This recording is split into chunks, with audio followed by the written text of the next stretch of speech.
find that people make the changes best when they uncover the information themselves. Mm. You can offer them, and I might have all this knowledge. I can offer them information, but unless they come up with that solution, that's where the real magic happens. That's where change happens, when they come up with their own solution. And I find through the subconscious work with hypnosis and yoga nidra, that's sometimes you just really need to be in that relaxed state to have it come to the surface. You may not even be aware of it, and it comes to the surface. And then that's when the transformation happens. Welcome, everyone, to the Integrative Nurse Coaches in Action podcast. My name is Nicole Viano. I am your host, and I'm also a board-certified integrative nurse coach. And today, I get to reconnect with an amazing nurse coach all the way from Hudson Valley in New York. We met in 2020. And I had the pleasure of getting to know her then, and now get to catch up and see what she's been doing all along over these past 5 years. So we're going to welcome Mary Cohen, who is an advanced integrative health and wellness nurse coach. She's also a certified hypnotist and the founder of Joyful Wellness, LLC. So welcome, Mary. Thank you, Nicole. Thank you so much. And I love reconnecting, and I love being here. And it feels like those 5 years just flew by. But Right? here we are. Me too. I'm like, what? 5 I years know. already. Woo. Absolutely. Yes. But And so good times. of course, lots has happened in 5 years. And before we even get there, we want to take a trip down history lane. We want to know a little bit more about you. Why did you even decide to become a nurse? Okay, well, I can go back a few years and look at I didn't grow up wanting to be a nurse. It never really entered my thought process. It wasn't until probably my high school years where you saw your guidance counselor and you reviewed, what colleges you want to go to and all of that. She said, "What about a nurse?" And I said, "No, I never really thought of nursing." But at that point, I didn't really know what I wanted to do. So I didn't go to college right away. And I lived on my own since I was 17. And I worked 3 jobs to support myself. I worked with animals, and I always thought I would be a veterinarian or a vet tech. But I didn't go that route, even though I loved the animals. But I also loved science. And, I did a lot of deep soul searching, and I said, okay, I like science and I like helping people. And that's when I thought about nursing.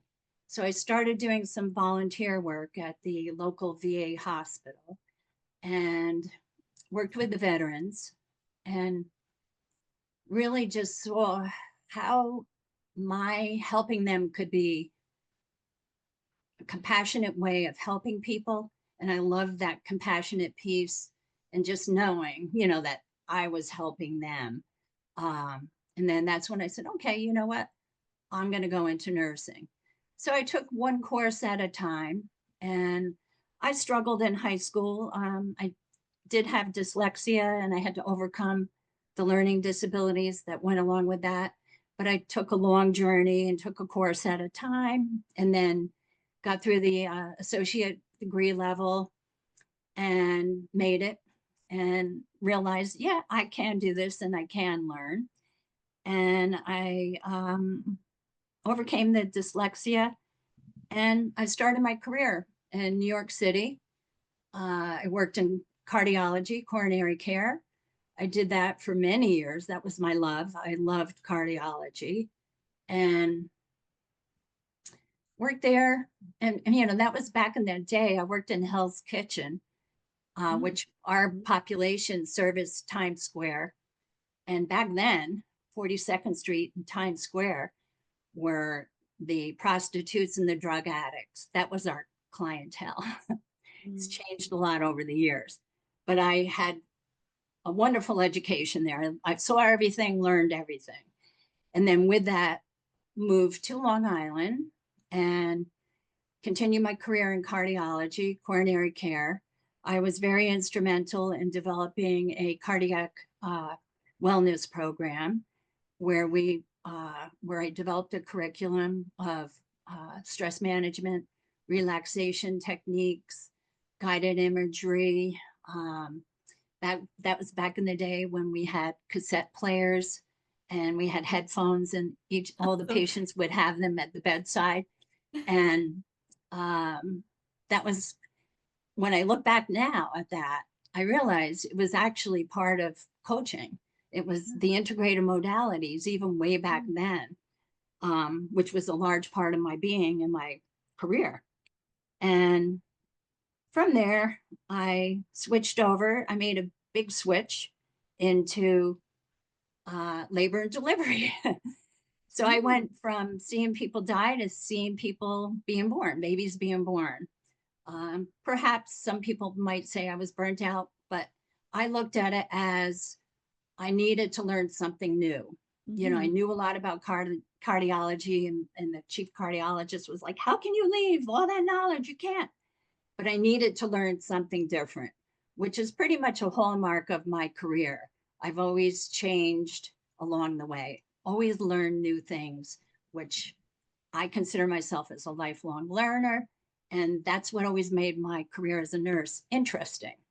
Yeah. So, you know, I can go on and on about that, but I ended up in labor and delivery where I worked very closely with laboring moms, and that was before epidurals.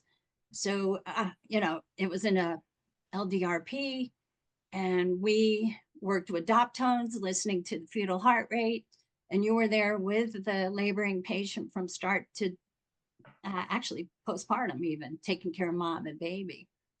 And with that, we did a lot of guided imagery, music therapy, relaxation, and probably hypnosis back at that time. And that ended with I moved into school nursing. I did that when my kids were in school. So that's my point, is there's so many different specialties you can go into as a nurse. You don't necessarily have to work in one area. You can shift as your life moves along, which is what I did. And then after my kids finished school, I got trained for the operating room. I did trauma nursing because I always wanted to work in the operating room and I never did it. So even at the late age, I think I was in my late 50s when I did that. And that was a huge undertaking, learning all the different specialties and then working, being on call, you know, getting called in the middle of the night. And I think that started off the cascade of health problems that I experienced, mainly at the nervous system level, not getting sleep. Yeah. So, yeah. And then, I mean, I'm sure we'll get into talking about how things led into Inca, but like as I reflected, preparing for this interview, just thinking back, because I have been a nurse for a long time, I like to think of nursing as, like I mentioned, different avenues and paths that we take along the way. And for me, it's been about embodying what I've learned and the healing journey for my own healing, and just realizing that in order to help other people heal, I had to heal myself. So over the past 5 years, that's what I've been working on, which has been a transformation. So, yeah, Wow. Oh, well, yeah. thanks so much for sharing all of that with us, Mary. I see these holistic roots from when you were a young girl working with animals in that holistic aspect. You know, animals are such a part of our healing. And then moving in and being a volunteer and being of service and community, another holistic aspect that we you know really use. And then the compassion, you know, realizing that compassion was so important to you at a very young age, and then moving into nursing and like, wow, you know, I could do this. And then all your experience, first of all, overcoming dyslexia. I mean, that's a huge thing to overcome. And then realizing that you can um, get a nursing degree, and you did. It was like, wow, amazing. Um, and I was connecting with something your head cardiologist said that you're going to leave all this knowledge that you have and move into another space. And I was like, oh, well, for me, it's more like, I'm just going to take that knowledge with me into another space. And that sounds like that's what you've been doing your whole career, learning knowledge, bringing it along with you to the next stop. Learning, growing, continuous learning is such an important thing for you. And then you Absolutely. mentioned some of this night shift work, maybe a higher stress environment leading to some nervous system dysregulation. Mhm. So I'm wondering if you can touch on that piece just a little bit more for us so we get a clear picture. Certainly, yes. And the cardiology, I will add, is the basis of, for me, all my medical knowledge, all my nursing. And I still work with heart math and heart rate variability, Yeah. regulating the nervous system. And I always looked at it as my framework from, Mm, like you said, moving on from that knowledge. right. And when I graduated from college, I graduated in 1979. So a lot of the work in neurology and all the knowledge that's out there today wasn't Mm, part of my education or my training, my early years. right. Everything was still like mysterious. And how do they know anything? Hmm. So that has evolved tremendously. So now that's one of my passions is learning about the the brain gut connection, the biology of neurology, and the neurotransmitters, and how all of that is interconnected, even with losing weight and so many different facets of our healing process, and including trauma, Mhm. hurting us at the biocellular level and the neurological level. And that's when I realized from my nights of being called at 2:30 in the morning and working 36-hour shifts, one trauma after another, Yeah. I was in the state of constant survival, fight or Mhm. flight. And that's what really affected my health. That, and I also dealt with chronic Lyme disease. And the combination of those led to adrenal fatigue and um, just the imbalance of my nervous system, mainly affecting me with insomnia. So, um, and then my healing journey led me to a lot of these holistic modalities and studying them more in depth to Mhm. help myself. And now, in turn, helping other people dealing with the same issues. Because we live in a stressful world, and especially since 2020, a lot of people are dealing with stress, and it just seems to keep escalating. If you watch Mm. the news and what goes on in the world and everything, especially with nurses, nurses are experiencing a lot of stress these days. So um, I have I studied with Anka with Christy Calgill on hypnosis. Mhm. And that really opened up a lot for me. And it made me realize, wow, a lot of this neural dysregulation can be helped at the subconscious level. That, Mhm. and I also did work with yoga nidra, which is also very transformative, learning that at the subconscious level, like your conscious is deciding things and your subconscious helps you um, formulate what you want to do. Actually, I have a little thing here from Christy. Your conscious mind is your goal setter, and your unconscious mind is your goal getter. So I Right. always keep that in mind. And for a lot of us, overcoming those subconscious obstacles and limited beliefs, um, getting into a state of relaxation is when you're open to suggestions and more receptive to hearing intentions and affirmations leading to change at the subconscious level.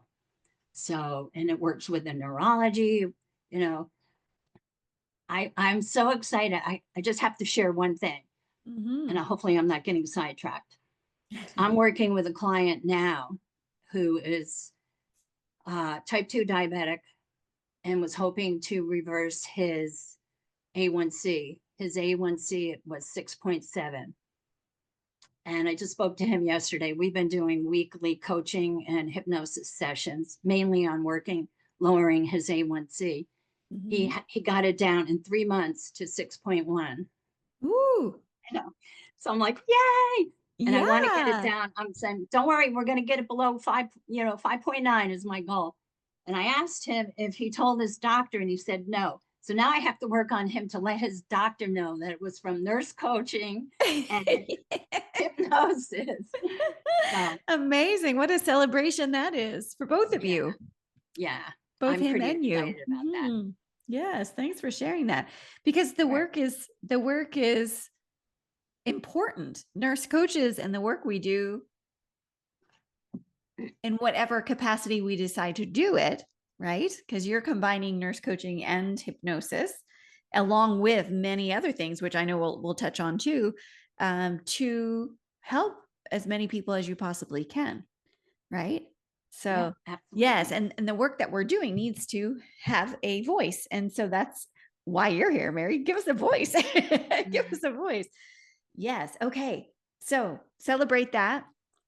And then let's hear a little bit about maybe what you're doing on a day-to-day basis. Like, what does a day in the life of Mary look like as far as working with patients or self-care, or what is it? How does your day-to-day look?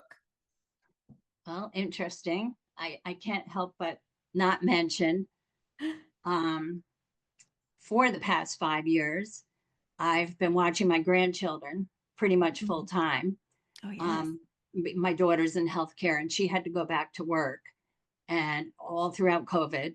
So at that time, my granddaughter was 3 months old and I was teaching at the local college and COVID happened. So I didn't Mm. go back to teaching and I started watching my granddaughter full time, which was essentially 12-hour days. So I'd leave the house at 6, come home at 6. And that went on for, let's see, probably 4.5 years because she just had another baby a year and a half ago. So I had a little time off there Mm. and she just went part time. So I'm now working 3 days and 2 days. But Right. so, and interesting with that, I still was able to do my nurse coaching business. Mm-hmm. So that was the beauty of nurse coaching and establishing my business, my coaching business. And so when I put my granddaughter in for a nap, I would do my coaching calls. So that was typically in the afternoon and evening hours, which I Yeah. still do. I still do coaching now on my days off, in the evenings, and on weekends. So I love that flexibility that it allows me. So when Mm-hmm. I'm with my grandchildren, I can be Mimi and Yes. spend the time with them and not worrying about my business. Hasn't been easy, but it's doable. And again, the process is ongoing. There's always education, there's always further learning, especially in the business model and marketing, which isn't one of my favorite things, but it's part of the process. It So, is. yeah, but then my coaching practice is all virtual. Mhm. I did work in communities. I did work with seniors, mostly over 55, Mhm. um, conducting classes in stress management, yoga nidra, restorative yoga, and teaching yoga as well. And that was my goal because my husband's building an assisted living and a retirement community. So I already had my yoga room already set up and, I had it all planned out. And then things kind of happened. And now I'm at the point in my business where I'm starting to market more trying to get myself out there on social media, instead of just based on referrals, because my business is mostly based on referrals from other people and from a social worker friend of mine, and, just various people in the community. I also do a lot of presentations with my local nursing association that I'm a board member of. So through Inca, I did training. Actually, was it through Inca? I take it back. I didn't get my training through Inca on cannabis nursing, but I did get certified through Pacific College on cannabis as a cannabis nurse consultant. And so I've given lectures on the endocannabinoid nervous system and cannabis, because they don't really teach that in college. And I think it's really essential for nurses to know, especially with the elder generation that uses cannabis. And there's so many interactions with medications that nurses need to be aware of. So I lecture and cannabis, hypnosis, nutrition. The nutrition training I'm currently doing through Inca. And actually, I'm probably up against a deadline. The beauty of that program is you have a year to complete it, but then that can also work against you because you think you have the time to do it. And then it's like, oh my gosh, I have 4 modules to go, and hopefully, but that's been very helpful. And I've integrated that into a lot of my presentations and coaching as well. And the functional medicine piece from Inca. I took that with Bridget, and I think I was in cohort 1 with that. Wow. Yeah. So I have a lot of different modalities that I bring in, my tools from my toolkits. I kind of bring in all kinds of different holistic modalities, depending on the situation, what I see is, needed for the client at that time to support them in their transformation. Right. And everyone is so different. The humanity is different. I mean, each person is so different. Just kind of like if you were a woodworker or like a handyman, and you only went to work and all you ever brought was your hammer, that would be the only thing that you could ever use. You wouldn't get much business, or much result or many results. Right. So I love how you've one, that you're a continuous learner, that you want to expand your realm of knowledge in order to support yourself. Number one, I'm sure all the things that you've learned you can apply to yourself. And then the second thing is that you take this into your practice as well. And then you can pull out multiple tools. Some days you might need that drill. Some days you're going to need that hypnosis. Some days aromatherapy, mindfulness practices, all of the things of the holistic aspects that nurse coaches use. So when I think of this gentleman that you were just sharing with us with his A1C coming down, what were the modalities that he was most connected with when you worked with him? Well, interesting. When I worked with him initially, he was interested in hypnosis, mainly to overcome the grief of the passing of his wife. So he wanted to work on the grief of her, losing her, and it was very sudden, and also the guilt of having to make the decision to not place her on life support. He was called in the middle of the night, 3:15, to come in because they needed to place her on life support. And unfortunately, they didn't have anything in place, which was kind of interesting because she was an attorney, but it is what it is. We're still all people. And he honored her wishes that he knew of based on conversation and didn't place her on life support. However, 3 years later, he's still dealing with the guilt of having to make that decision.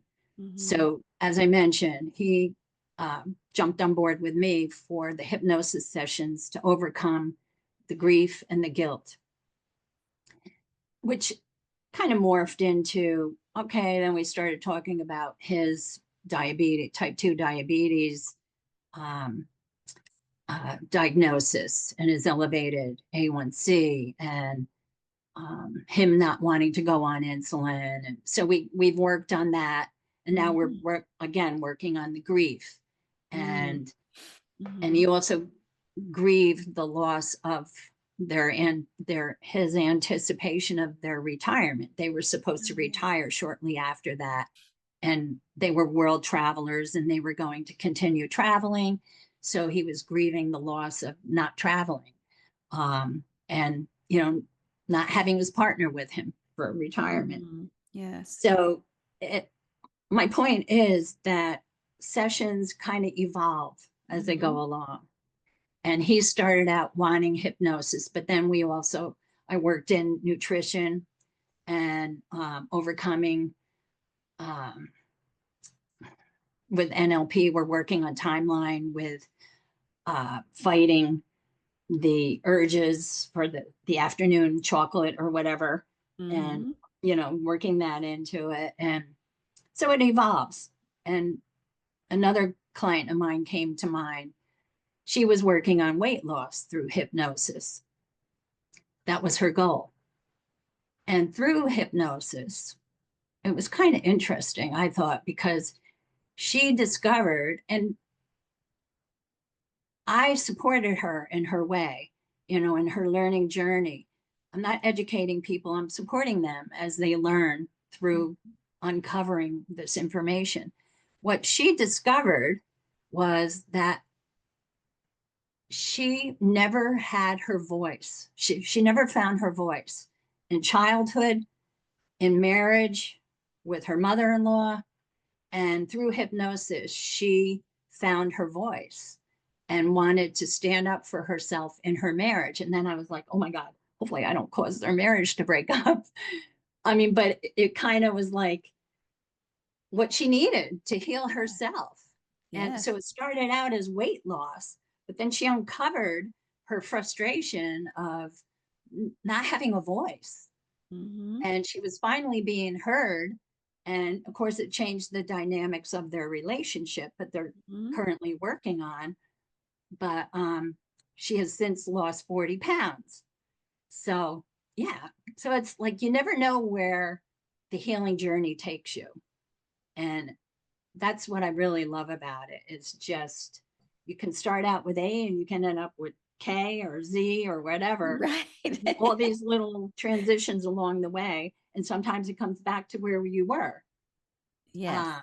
But and I find that people make the changes best when they uncover the information themselves. You can offer them, and I might have all this knowledge. I can offer them information, but unless they come up with that solution, that's where the real magic happens. That's where change happens, when they come up with their own solution. And I find through the subconscious work with hypnosis and yoga nidra, that's sometimes you just really need to be in that relaxed state to have it come to the surface. You may not even be aware of it, and it comes to the surface. And then that's when the transformation happens and the changes. I just love this conversation so much and I know our listeners are too, because they're like, yes, yes, yes, which is so different than maybe how some of us have practiced in our nursing careers, which is share the information, give the patient the information, give, push the information, because the system has trained us to do that. And we're required to check the boxes and do the things that we need to do to cover the bases of X, Y, and Z. And what we've discovered now through nurse coaching and through implementing other modalities to support the nurse coaching model, that isn't always the best way for every person, for most people. And I love how you've just shared that, expressed that when the patients and the people, the humans, fellow humans come to their own solutions, uncover the information for themselves that is much more impactful. It's much more sustainable for the Sustainable. shifts that Yes. they want to make in their lives. And that in your cases of these two examples of these two clients that you've been working with, uncovering that information then allowed them to work on the initial goal that they may have come to you for. And yet then it also uncovered other things that they didn't know that those were as deep of a priority perhaps at the start. And I too have experienced this many, many times where a client will come for a certain reason. And then because of our abilities to deeply listen and hold space for the understanding that our fellow humans already have the answers innately in them, that we don't have to give it to them, that they know best how to heal themselves.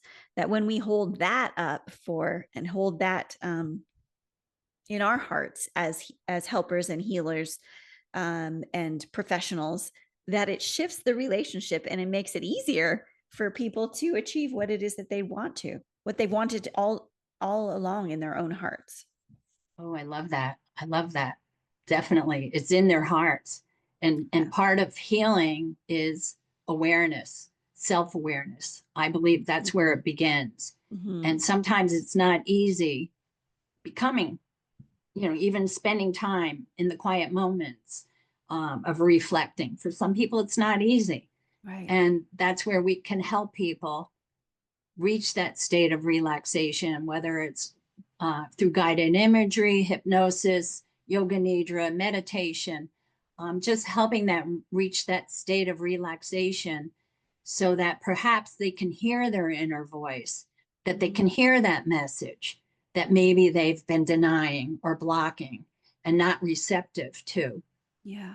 And then I always encourage my clients to journal afterwards. And because sometimes you think you're going to remember, but you don't always remember. And so like I always encourage them to have a journal nearby, a piece of paper, whatever, and especially after hypnosis, and just jot down some notes. What came to you? What message did you receive? And what did that mean to you? And I just wanted to get back to you on one thing you mentioned, except it's kind of it's passing me by right now, but we'll get back to it.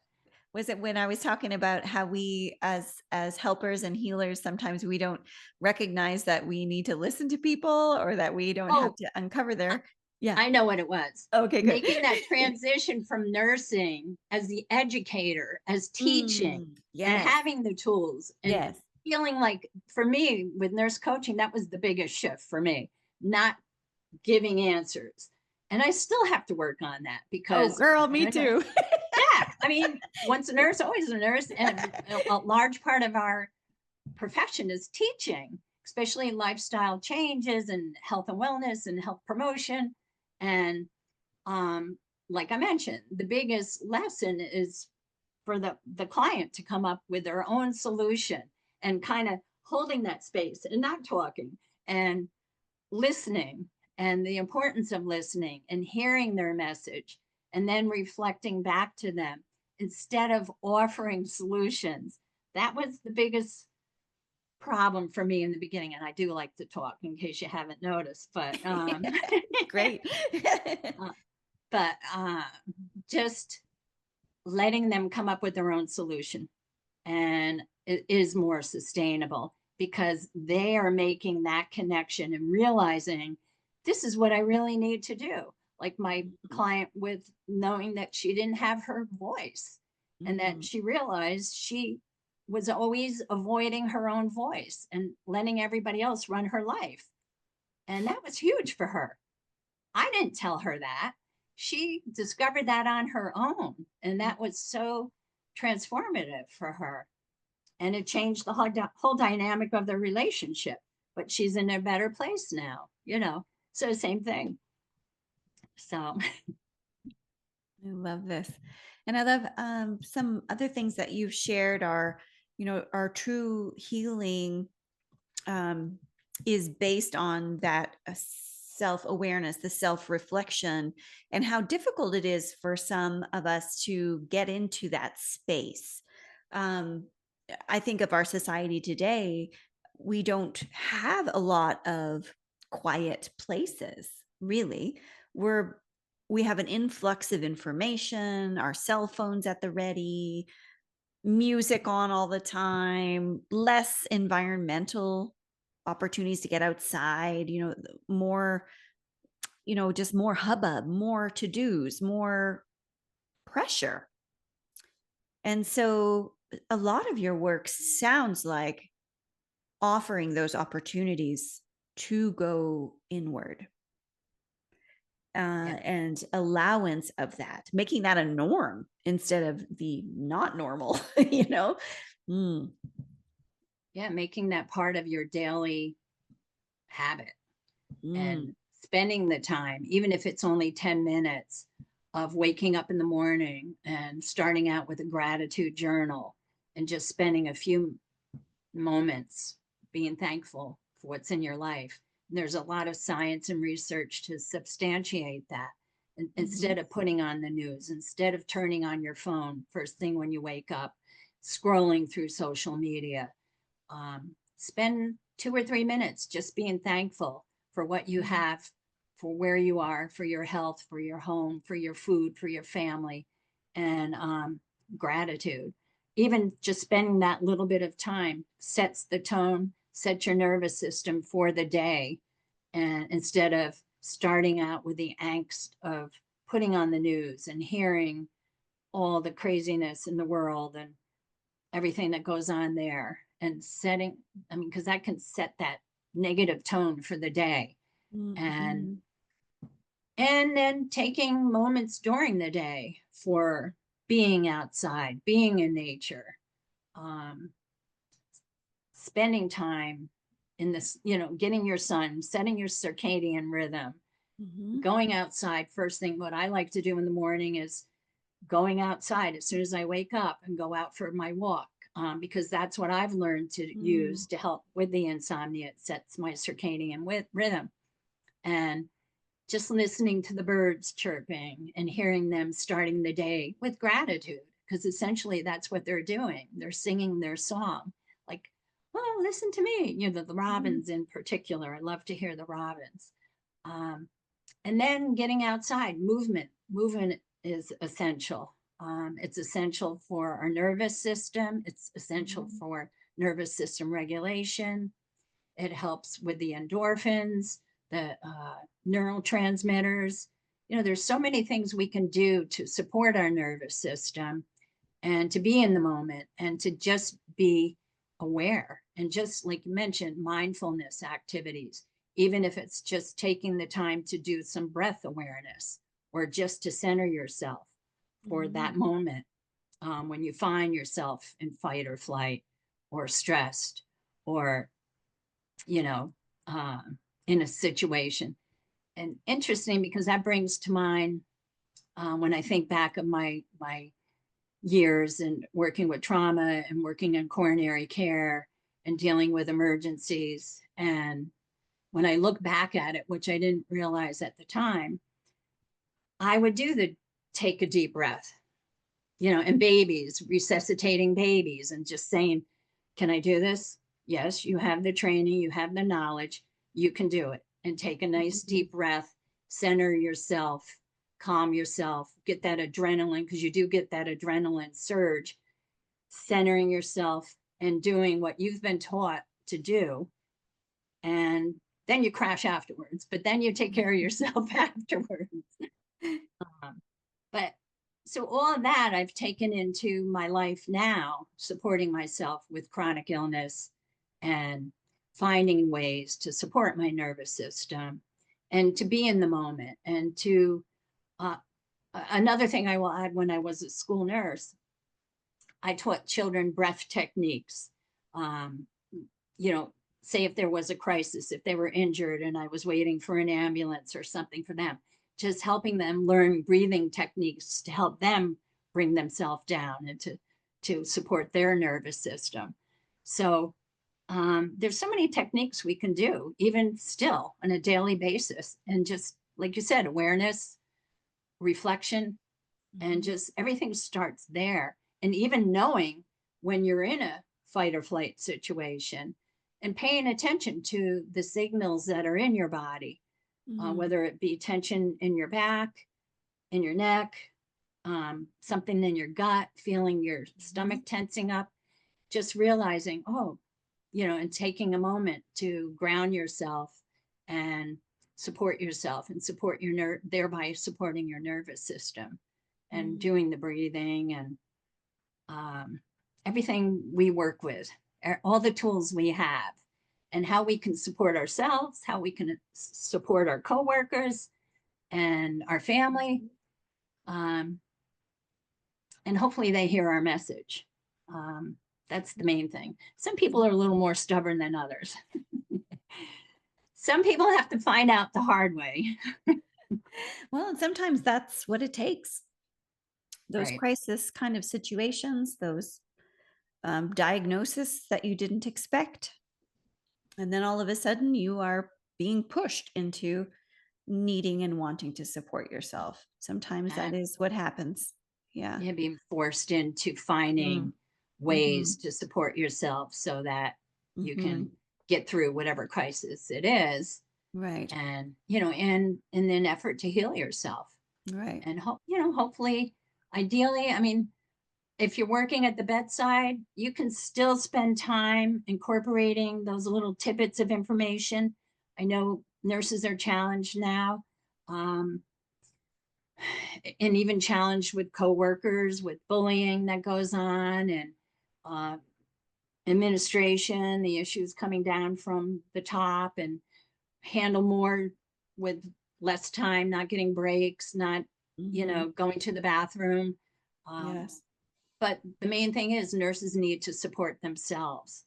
They need to support themselves in these little ways, whether it's going to, when you're regulating an IV, taking some deep breaths right then and there, or when you're going to pick up a patient from the ER or whatever, or delivering a patient somewhere, just on your way, taking that moment to do the deep breathing, to centering yourself, because that might be the only time you have to Mhm. actually center yourself. Mhm.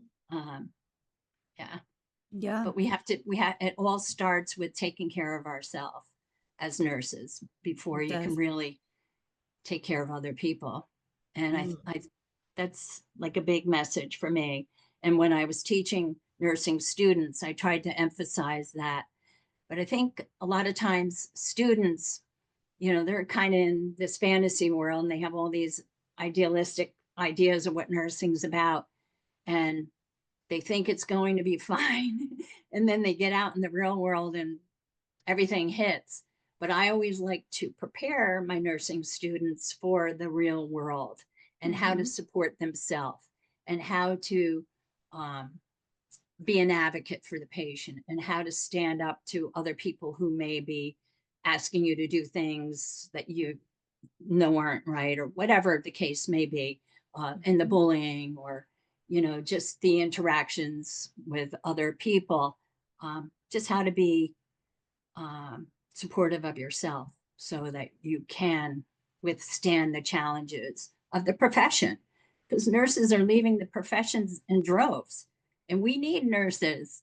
So um, we need nurses to be resilient and to work on themselves so they can withstand the stress of the profession, because we're all going to need a nurse someday. We are going to need a nurse someday. Yeah, and I Absolutely. just want to just also touch on this with our listeners. You know, no one's saying that you're not doing enough to support yourself. It's just that there are ways that we can when we're at the bedside. I just recently did a presentation on this. Just in between the joy and the suffering, Mm, there's all this space. mm, We remember all the highlights of our workday. We remember the really hard parts and we remember the real joyful parts. And this space is in between that we often forget about, but that's the majority of our day.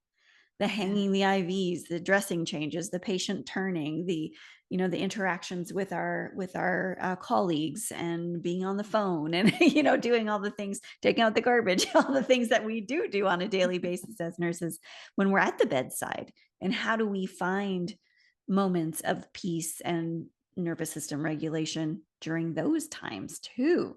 And I think of simple things that take not even a second of time when I'm hanging an IV antibiotic, and I can think of, not only is that an IV antibiotic that's going to help kill the bug, help with the sepsis, but and also it's also, I can think of it as infusing light of love as well as that.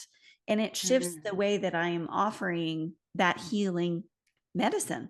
That is something that, incorporating my own holistic imagination into the work I'm doing. If I'm doing a dressing change, instead of just like packing a wound, it's more like, what am I also putting in that wound from my own intentions of healing? So it could be, packing the wound with the saline that is really going to help support the little itty bitty cells as they're going to be regenerating. Like, it's just like thinking of this spaces in between all of those really exciting and hard times.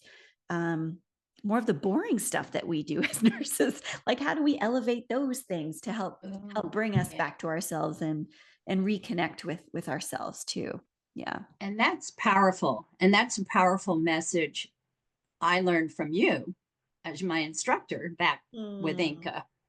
And I taught that to my students as well, because I always remembered that. And that's powerful. And being that, I'm a Reiki master practitioner, and I know that it all starts with intention. Healing starts with intention. And even just having the intention as you're standing there hanging up that IV antibiotic, just thinking, I'm sending healing energy, just thinking it. Yeah. It's all about energy. And I'm not Yes. saying you're healing somebody, but even for the greatest good of that person, whatever they need at that moment, whether it's peace, whether it's relaxation, whether it's pain management, or just like I said, relaxation, or just wanting the good for that person, whatever their decision is, and sending that energy. And it all starts with intention. And then, like you said, in those mundane moments, setting that attention, instead of thinking, or looking at your phone or whatever people do today, being in the moment, that mindfulness for the patient. And I think we all have heard stories where nurses are torn and pulled in so many directions that sometimes they feel like they don't have that quality time with a patient. But that's where you make the quality time. Those moments, that's where you can make the difference. Because it may only be a few minutes and then you have to run somewhere else. But the time you're in there with the patient is the time you have to make, not just task oriented, but like what you said, with your intention and sending energy, positive energy, and mindfulness. Yeah. Love that. I always remember that. Yeah, that's great.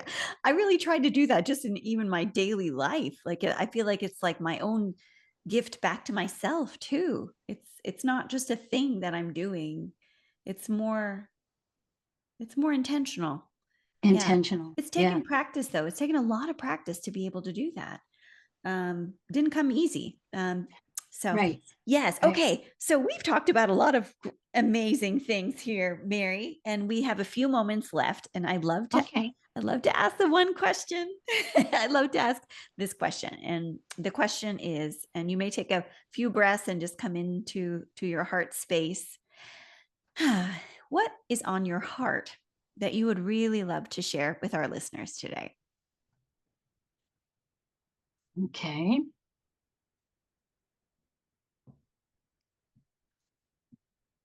I think what's in my heart and what I feel so deeply in my heart, is a message especially for nurses, if nurses are listening to this, is that as nurses, and I'm sure other nurses have said this on this podcast, we're always taking care of everybody else. Everybody else comes before ourselves. And we're kind of brought up that way, or that's our existence. And we always put ourselves on the back burner, and everybody else's needs are taken care of. And sometimes we often forget to take care of ourselves, or we don't have good, healthy lifestyle habits that lead to our health, wellness, and resilience, increased energy, and all of that. And through my journey as a nurse and through navigating chronic illness and insomnia and my own personal transformation, I realized that healing isn't just about treating the symptoms or taking the supplements or, constantly going to different doctors. It's really about reconnecting with your inner being, connecting with your true self and listening from within and hearing your own story and taking that time, that mindfulness to listen to your own story, to help navigate the healing process and to perhaps lead us to better lifestyle choices that support our health. And, whether it be spending mindful moments during the day or eating a healthy diet, getting that outside exercise, increasing our circadian rhythm by getting sunlight early in the day, all these little, and sleeping well, all these little lifestyle habits support our well-being. But we as nurses need to listen to that inner being, that inner voice, so that we can heal ourselves, so we are in a better position where we can help other people heal and make that transformation themselves. And we can't keep giving from an empty cup. We have to take care of ourselves so that we can help other people. And learning by caring for ourselves in compassion that we give other people. We have to give that compassion and kindness to ourselves. And a lot of times that's what's missing. And I learned that from another coach who coached me, was when I had those nights of insomnia and beating myself up. Why aren't I sleeping? And the more stressed out I got about it, the more I didn't sleep.